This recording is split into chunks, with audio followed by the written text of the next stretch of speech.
ಜೀವಗಳ ಮೀರಿದ ಬಂಧವಿದು, ಯಾವ ಬಿಂದುವಿನಲ್ಲಿ ಸಂಧಿಸುವುದು.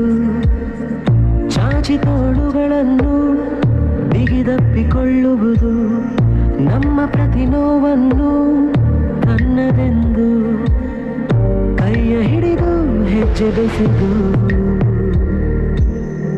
ಮುಂದೆ ಮುಂದೆ ನಡೆವ ಎಂದು